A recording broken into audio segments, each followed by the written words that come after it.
mercredi 21 décembre 2022, à partir de 21h30, les téléspectateurs vont retrouver les Chevaliers du Fiel dans un nouveau show.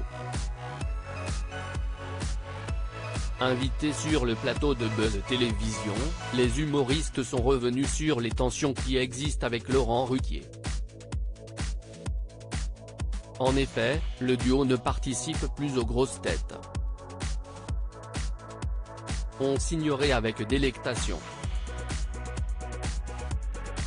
Être invité sur un fauteuil en bois à 11h du soir, critiqué par Zemmour, qui a failli être homme politique, et d'autres losers, comme Nolo, qui a failli être écrivain et Ruquier qui a failli être auteur.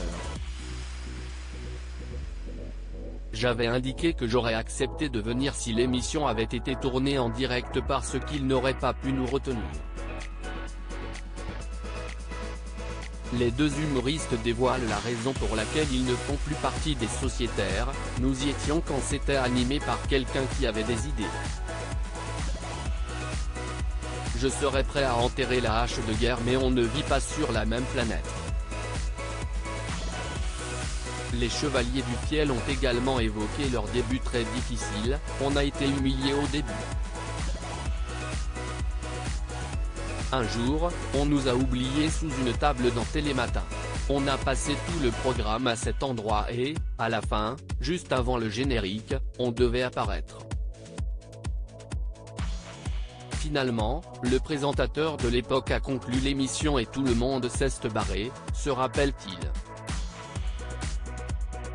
Le pire souvenir de leur carrière, ce souvenir reste gravé dans leur mémoire. Quelques instants plus tard, je demandais s'il y avait quelqu'un dans les parages.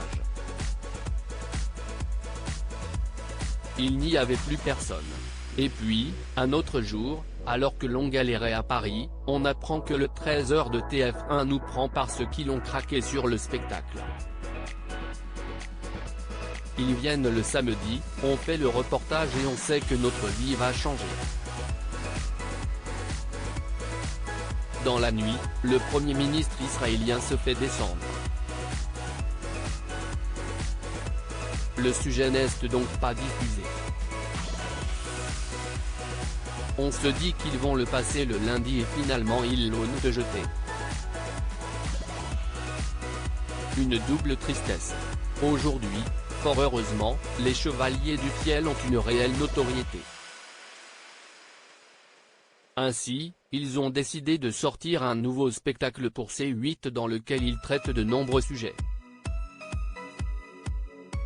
Les Chevaliers du Fiel veulent rire de tout, l'occasion de rire de tout.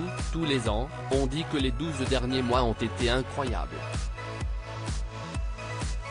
Les commerçants perdent toujours 30% de chiffre d'affaires.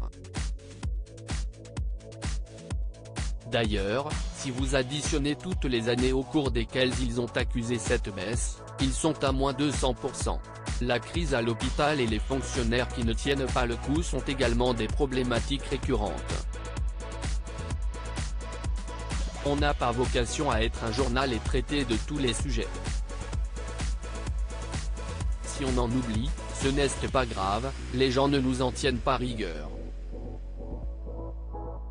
Une soirée piquante et ce spectacle promet d'être une nouvelle fois piquant. Quand il y a eu l'invasion russe en Ukraine, on nous expliquait qu'on ne pouvait plus acheter de pâtes parce que le blé est récolté là-bas. Si est-il devenu une raison parfaite qui justifie tout et n'importe quoi? J'ai imaginé que l'on se garait devant le portail d'un mec qui interpelle le conducteur, « Attends, avec ce qui se passe en Ukraine, tu ne vas pas m'emmerder ». D'ailleurs, dans les chaînes d'information, où il y a des débats du matin au soir, ceux qui étaient spécialistes du Covid-19 sont désormais experts de l'Ukraine. Les mecs connaissent tous les sujets et savent ce qu'il faut faire, même s'ils n'ont jamais rien réussi pour la plupart.